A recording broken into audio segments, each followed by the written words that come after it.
Well, it's great to have all of you with us today. My name is Chris. I'm one of the pastors here, and just a warm welcome to everyone connecting with us from all of our locations. Last week, if you were connecting with us last week, we just encouraged everyone to take a step out of a row into a circle, because life is better connected together. And we gave everyone, so if you were here last week, we gave you a Lego. I mean, not this big. I know it's smaller. It's not as cool as this one, but that's okay. We gave everyone a Lego, and we just said, if you take a step into a group, write your name on that Lego and go connect it, because there's something powerful about that action when you're choosing to connect your life with other people. And hundreds of people took that step to take a step out of a row into a circle, which was awesome. Some of you who were here last week, maybe it's your first time, third time, maybe you've been here for a while, you got a Lego, and as you're walking out, you're like, I'm not ready yet. And then you felt guilty. You slipped that Lego in your pocket. You went home, and then you're like, I can't throw it away. I can't throw this away. I got it at church. And all week you felt guilty. Let me remove all the guilt from you. Right? Here's what I want you to do with that Lego. I want you to place it somewhere. Maybe on your nightstand, maybe in your bathroom, maybe it's in your cup holder, where all the other junk goes, but set it on top of all the other junk, and just place it there and just pray about that stuff. I don't want you to feel guilty, right? When we make decisions based off of guilt, those decisions don't last. But I just want you to pray about that stuff, because we are better together. And we just believe that when life is happening in circles, it doesn't mean life is going to be easier, but as you navigate through life, you're going to have people with you. And that's the power of it. If you weren't here last week, maybe you missed church, and which is fine. Again, don't be guilty about that. Maybe it's your first time with us. I just want to encourage you. Take that step. You can simply just text this word connect1. It's all one word, so make sure your phone doesn't autocorrect to 555-888. Just text that word. You'll get a link. You can click on that link. You can look at all of our groups from all of our locations. You can pick a group, or you can even just say, hey, contact me. We'll contact you and help you. You don't even have to do the work after service today. You can find someone with a Connect lanyard on, and guess what? Ask them, say, just help me get connected in the group. And again, we will help you do that. And when you take that step, you can grab a Lego today, write your name on that Lego, and connect it with other people, because there's just something powerful about choosing to be connected with other people. Another important part of this next 6 weeks is starting the week of October 8th. It coincides with this new series, B, Life Unleashed. I'm so excited about this series. But all we're asking you to do is do a 6-week trial run, test run in the group. For some of you, you've been in life groups for a long time, and you're just going to keep going because already you know the impact, the value of a life group. But if you're just taking a step in, all we're asking you to do is commit to 6 weeks. At the end of that 6 weeks, if you're finding you're like, I'm just not really connecting with these people, which we all get that. Right? You meet someone you connect with right away, you're like, oh yeah, and then there's other people, it's not like they're bad people, you're a bad person, you just don't connect with. So if you just don't connect with that group in 6 weeks, we'll help you find another group, and that's completely okay. But don't give up on it, just don't give up on it, because we are better together. Well, we're in this 5th and final series, or part of the series called Elephant in the Room. We've been staring at all these different elephants, these obvious issues that we as human beings are just experts in absurdly ignoring, these elephants in our room. The very first part was our personality, that God has created all of us unique. There's no one else like you, no one else like me. Then we looked at the persona, the fabricated me, I designed for you to see. We all have this habit of wearing masks, so you can't really see who I am. Then we looked at parents, not so much how you were raised, but this incredible call from God that we as parents are to impress into our kids to love God and love everyone, whether you're a parent, a grandparent, an aunt, an uncle, a brother and sister. Like, we are to raise our kids up to love people first. Then we look at pain, specifically Jesus' pain when it came to relationships, that Jesus experienced every painful relationship we could ever imagine, and he still chose to crawl upon a cross to die for you, to die for me. And if you miss any of this series, or maybe, again, it's your first time here, I just want to encourage you, go right to tcconline.tv. You can watch this entire series. Maybe you want to rewatch it again. Maybe sit down with your spouse, someone you're dating, and watch it together. Maybe you want to just send this link to a friend of yours and just encourage them to take a step on their spiritual journey. Well, today we're going to look at the fifth and final elephant in the room. It's pursuit. And it's not what are you pursuing, it's truly about the who. Now, there's this anchor line that I've been using throughout this entire series, that God has designed you to know and to be known. I mean, it's hardwired in all of us. That's why relationships are the most important component in all of our lives. That's why some of the most epic moments that we've ever experienced in life are connected to what? Who? People. And the most painful moments we've ever experienced in life is connected to who? People. Right? It's relationships are the most important component of our lives because God hardwired us to know people, not to fabricated them, but to know people and to be known, not our fabricated me, who we really are. But here's what we do. We all do this. I think conceptually, it's like, oh yeah, I believe in this. Like, yeah, I get this statement. I'm all in on this statement. You're like, okay, I get this. But we take a statement like this, and somewhere, whether it's right in the front of your mind or buried in the deep, dark crevices of your psyche, somewhere along the line, we twist this statement, and it goes from knowing and being known to you have a desire to like and to be liked. And we go back to junior high dodgeball. And maybe this is just me, but junior high dodgeball, you had two captains. You have this whole row of junior high kids. And now everyone wanted to be picked first, right? I mean, that's when you got picked first, I'm like, yeah. But no one wanted to be picked last. Second to last felt so much better than last, right?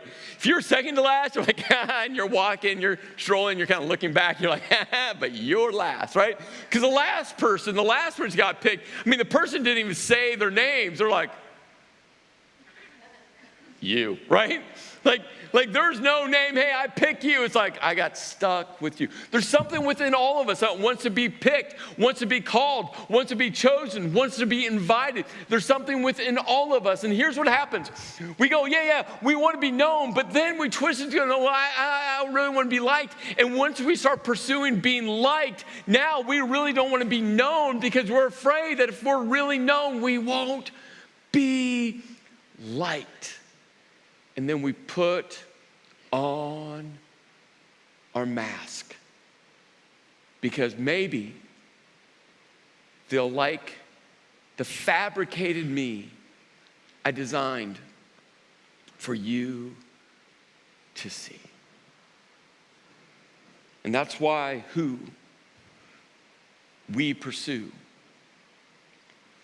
is the most important question for you to answer. For me to answer. And Jesus is going to get right to the heart of that question.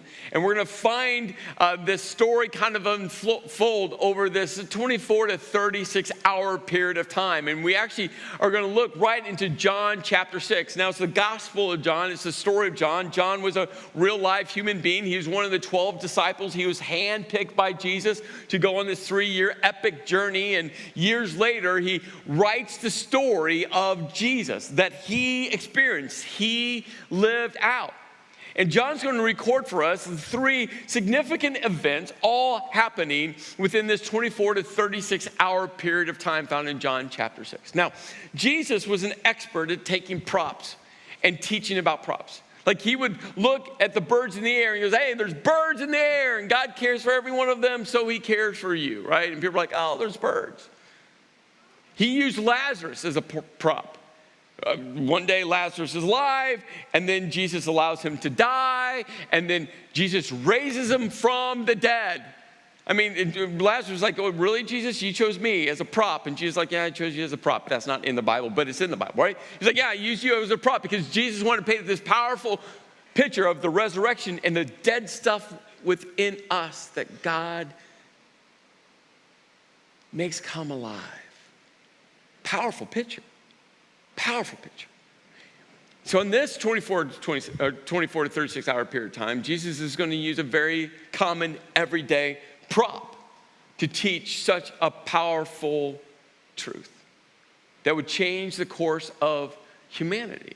But by the time we get to this third event, I'm just saying, this everyday prop is going to be so offensive and disturbing. What's difficult, if you are a Gentile, now in the Bible, it classifies Gentiles as every single person that's not a Jew, which probably is the vast majority of all of us. And so if you're not a Jew, it's going to be difficult for you to really grasp how offensive and disturbing this moment is. But I want to encourage you to try to the best of your ability to lens through how a Jew would think, feel, how they've been raised into this moment. Because if not, you're just going to miss how offensive it was because it was so offensive. But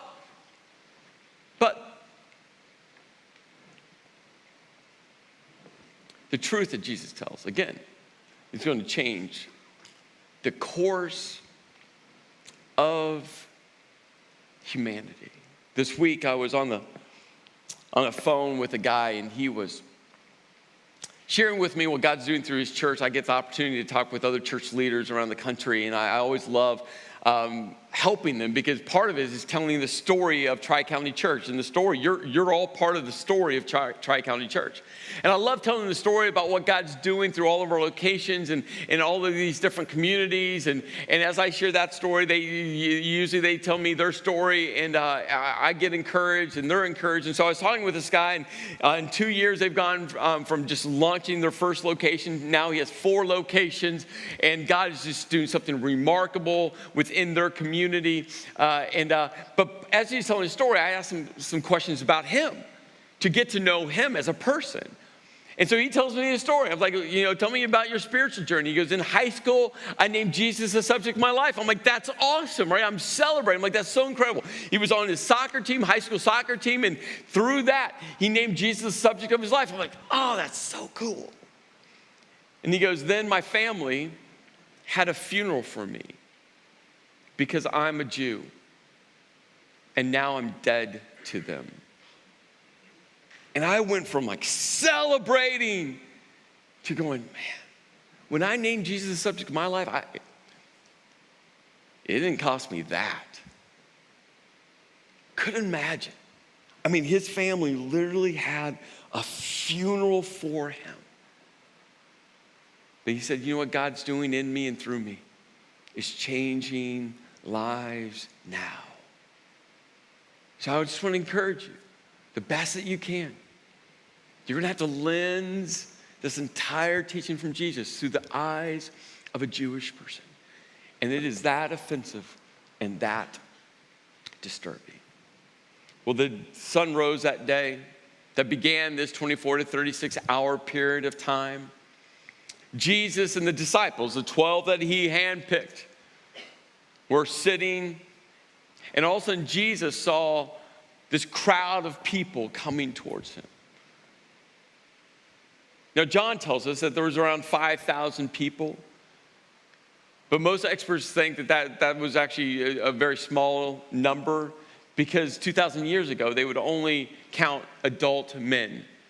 So that was probably an adult male count. I'm not saying that's right, but 2,000 years ago, that's what they did. That was their custom. That was their culture. So once you add women and children of all ages, probably that number is 15, 20, 25,000 people. And Jesus sees this massive crowd of people gathering, coming towards Jesus. Why? Because the word had gotten out that Jesus was there.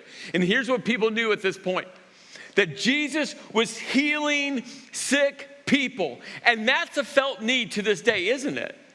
We all know that feeling. We all have someone close to us right now that needs God's healing touch. We've all prayed to God, say, God, will you please, maybe it's for you personally, maybe it's for someone that you deeply love. We all know that felt need to say, God, I need your healing now.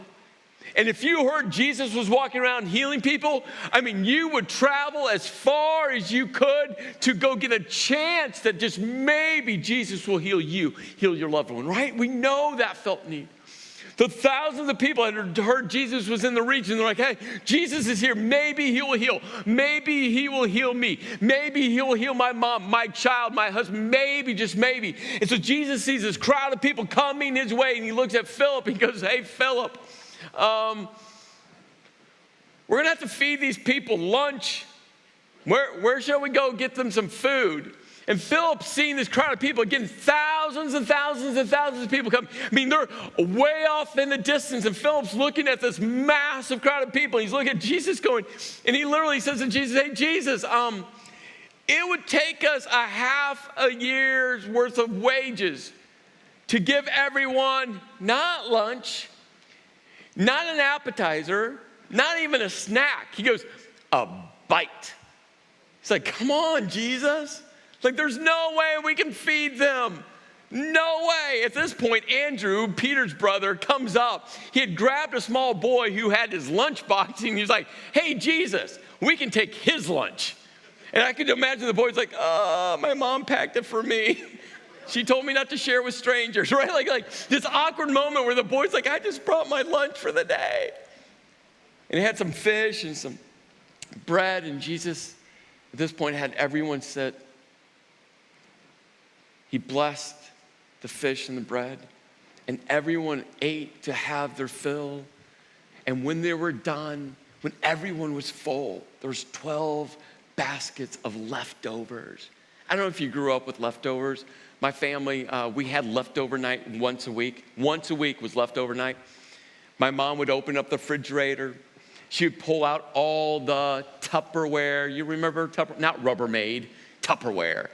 All the Tupperware would come out. She would open up all the lids. It would just be spread out over the counter. And here's the thing. At this point, I mean, she didn't like literally have a air horn, but it was like she had the air horn because we knew right when she was done laying it all out, it was survival of the fittest. If you got to the enchiladas first, it was epic, right? I got the enchiladas, right? If you're first, you got the prime pick. But if you didn't get there first, like the only container that would be left would be steamed cabbage.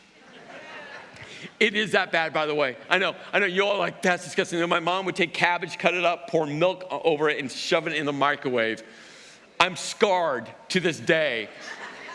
Like, I'm just telling you, she's going to watch this message, and she's going to give me a call, and she goes, you really talked about the cabbage and milk? I'm like, Mom, it was horrid. You fed us that, right? So if you weren't the first, you got the cabbage and sea milk, but there was leftover night. We love leftover night because you got to pick from all the great stuff from around over the week, and they get done, 12 baskets full. Amazing moment. And then Jesus looks at the 12 and says, hey, why don't you go get in the boat, go on the other side of the lake, because they had to get away from the crowds. I mean, they were just everywhere. They spent an entire day just serving and ministering to them. So Jesus got in the boat. They started going across the lake. And as they were going across the lake, this massive storm just sprung up. And this is very common to this day on the Sea of Galilee. I mean, just the terrain where the mountain ridge is and how the airflow is. I mean, these sudden storms just come up. And this sudden storm comes up. And all the disciples on this boat were just scared for their lives. And all of a sudden, they look across the water. And all of a sudden, this guy's walking close, and he goes, it is I. Don't be afraid. Their fear turned to awe. And we think about these two events, right? Think about these two events in John chapter 6. 5,000 people ate lunch, more like 25,000 people, and Jesus walks on the water, right? If you grew up in church at all, you know these stories.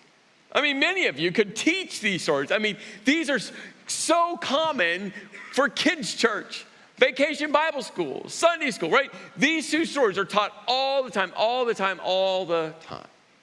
But what's interesting is these two stories actually set up number 3. And number 3, I don't think has ever been taught in kids' church, ever. Why? Because it's both offensive and disturbing. But what Jesus taught here changed the course of humanity. Now, John does something interesting. Like he said, we got to lens everything through a Jewish perspective. We have to. And when John started to record this moment, I mean, years and years later, he's an old man, he's looking back at this moment, and he starts to write down this 24 to 36 hour period of time. He writes one sentence, one statement that, again, if you're a Gentile, you just read right over. You just think it's white noise. You think it's passing content because you want to get to the good stuff, the feeding of the 5,000, the walking on the water. Those are good stories, but we just so quickly overlook. But John gives us such an important perspective and piece of information. He writes, the Jewish Passover festival was near. Oh, this is critical. You see, for the Jewish people, the Passover was everything. The Passover was about remembering when Moses led God's people out of Egypt. And when the God's people came out of Egypt was the first time they actually became a nation. Before Egypt, there were a bunch of tribes, and then Egypt kind of took them over and made them slaves, and they're under Egyptian captivity and rule. But when they came out, God was like, you're now a nation. You're now Israel. Powerful moment. The Passover remembered God's deliverance, Moses' leadership into freedom.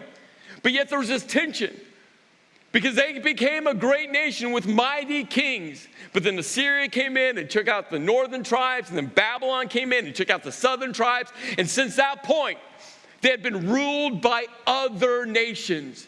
And at this point, they were being ruled by Rome, and they longed to be free again. See, how we have to lens this word Passover is how we feel about the 4th of July. There's something about it as an American citizen, the 4th of July, our independence, our freedom. And if you know someone personally that's served in the military, who's fought over the seas, you just know 4th of July just feels different, doesn't it?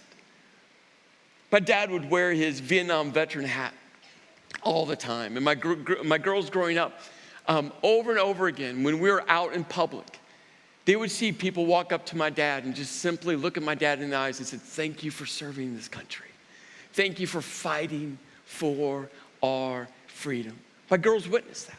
And what I saw over the years is as they saw people walking up to their grandfather and saying that, my girls started, when they would see someone wearing one of those veteran hats or someone in uniform, you know what they do to this day? They walk up to them. I mean, you're talking about a special moment. They walk up and they look them in the eyes and they say, thank you for serving our country. Thank you for fighting for our freedom.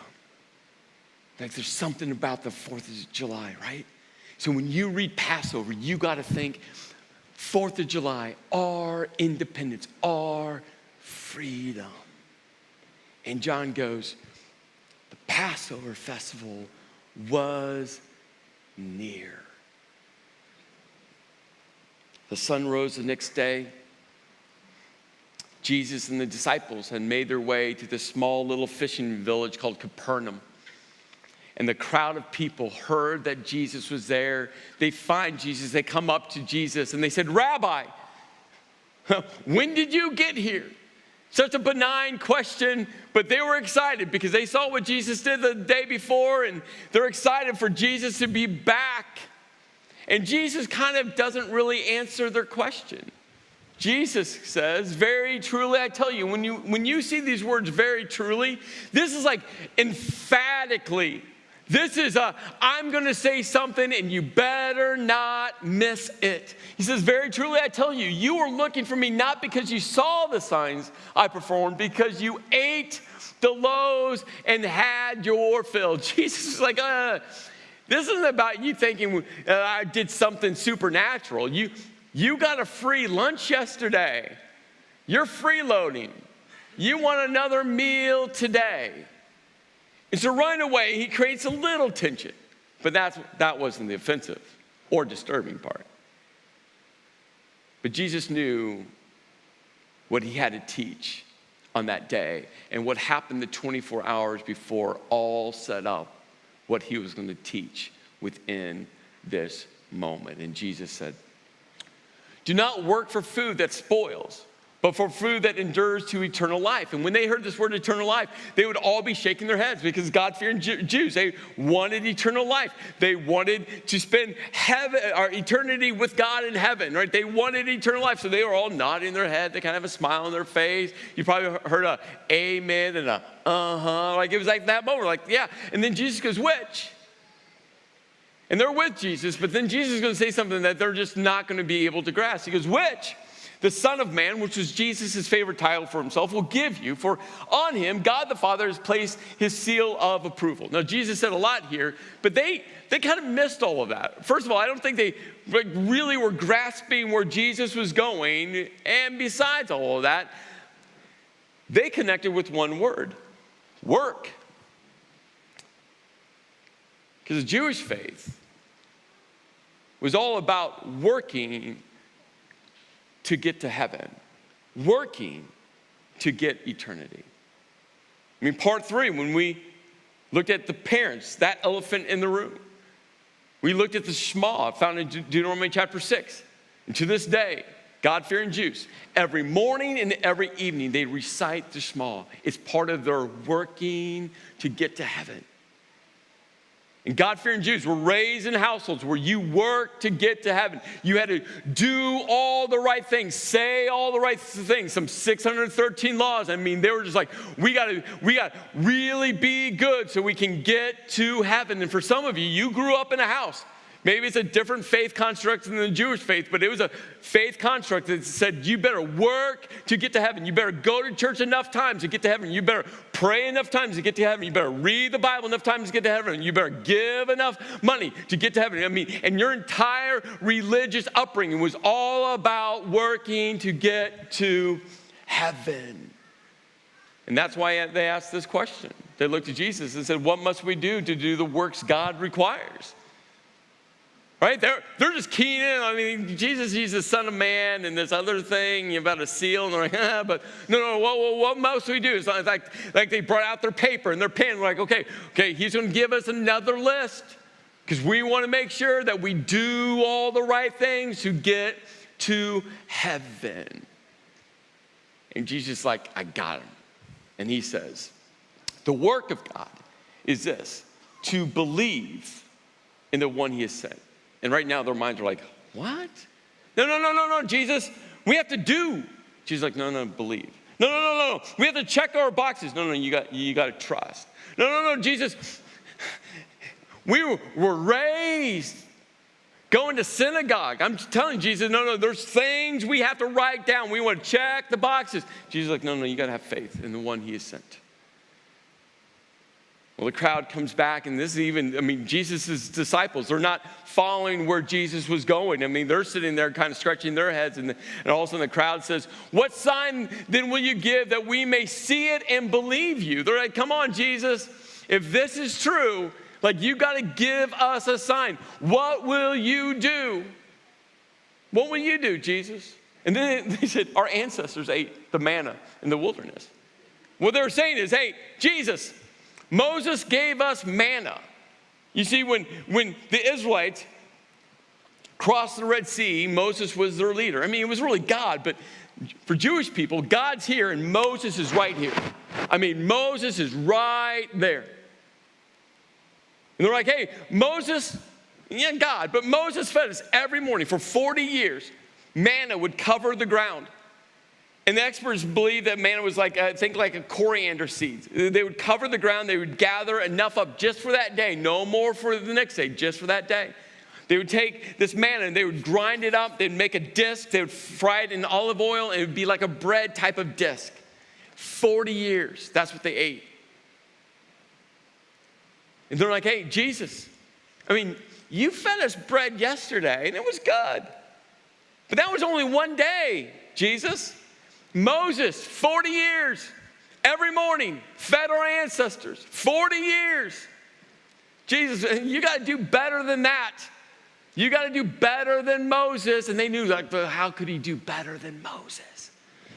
He gave them bread from heaven to eat. Come on, Jesus. You just fed us lunch yesterday.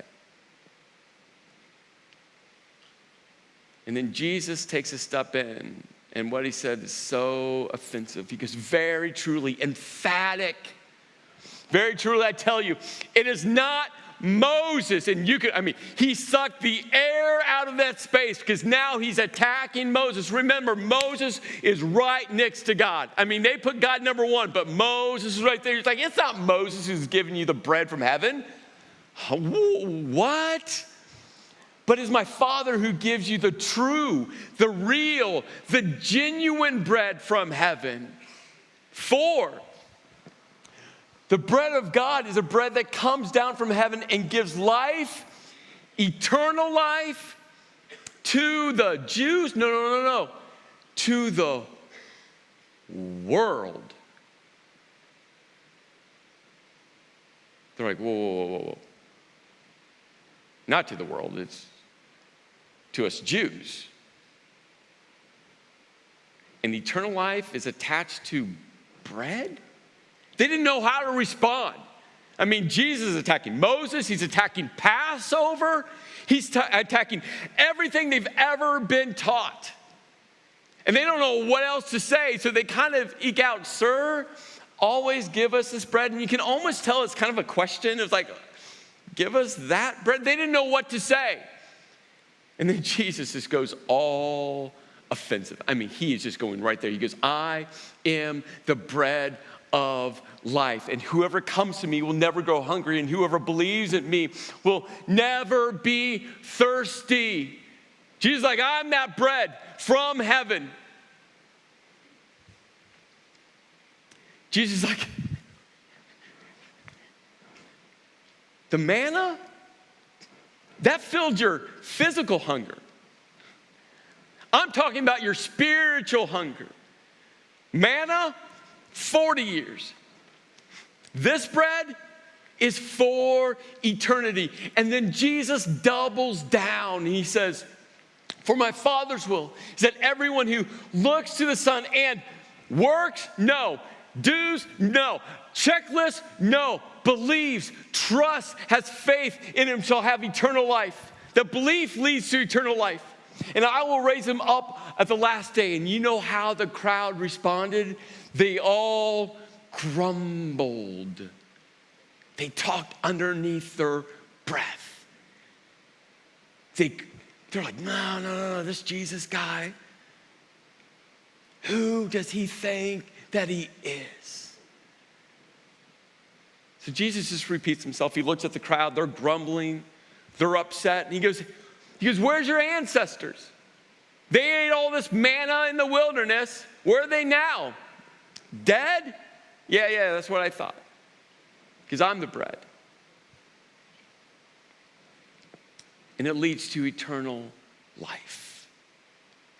And if it wasn't offensive enough, this is where it gets just a little disturbing. Remember, if you know how the story of Jesus goes, he's crucified and God raised him from the grave. But no one at this point knows that's even remotely part of the story. The crowd's there, the disciples who have left everything to follow this man named Jesus. They're sitting there, and then Jesus says this. He goes, I am the living bread that came down from heaven. Whoever eats this bread will live forever. And then he drops this. This bread is my flesh. And people are like, we're supposed to eat Jesus? That's weird. Hence why we don't teach this to kids. Could you imagine an 8-year-old, they come back from church, and you're asking your 8-year-old, how was church? It was awesome. I'm supposed to eat Jesus. And you'd be, as a parent, you'd like stop the car, like that place, they taught how to eat Jesus? Like, that's weird. Everyone's sitting there going, what, this bread is your flesh and we're supposed to eat? What? which I will give for the life of the world. See, remember, when John wrote the story of Jesus, he's an old man. He's looking back at this kind of 3-year period of time. I mean, he saw Jesus crucified and he saw him alive. And years later, he's writing the story. And I think he got to this moment because he remembers sitting there. I mean, he's newly into this journey with this guy named Jesus. He had no idea what was coming his way. And he remembers sitting there, and all of a sudden Jesus is like, you'll eat my flesh. And I think John got to this moment, and he's writing down going, oh yeah, I remember that day. I mean, the day before was really cool, feeding the 5,000, 25,000, whatever the number was. I remember that night, the sea, Jesus walking on the water, and that was crazy. And the storm was still, and the water became just like glass. I remember that. But I remember that day because none of us understood what Jesus was saying. We thought he lost his mind. And years later, John's writing this story, and I think he gets a smile because he had also written probably some of the most famous words ever that people around this world know. And I think when he wrote those words, that everyone knows these words, he thought about moments like this. And John wrote, "For God so loved the world that he gave his one and only Son, that whosoever,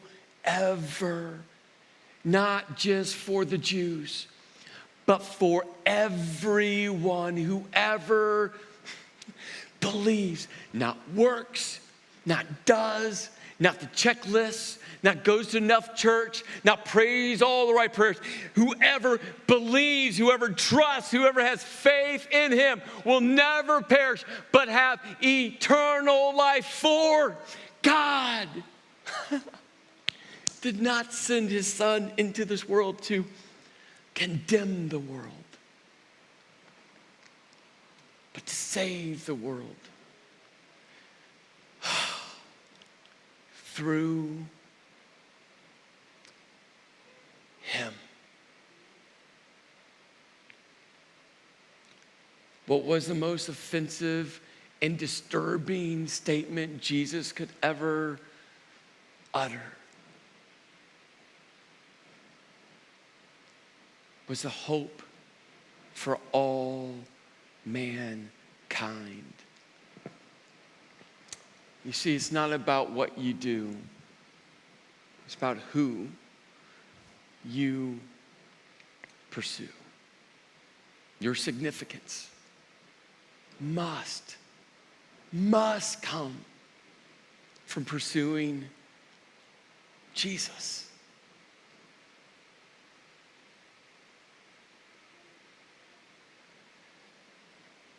Because there's a spiritual hunger that can only be filled by Jesus. There's a thirst that can only be quenched by Jesus. There's a longing for a relationship that we try to fill with everyone else. But that longing can only be filled by Jesus.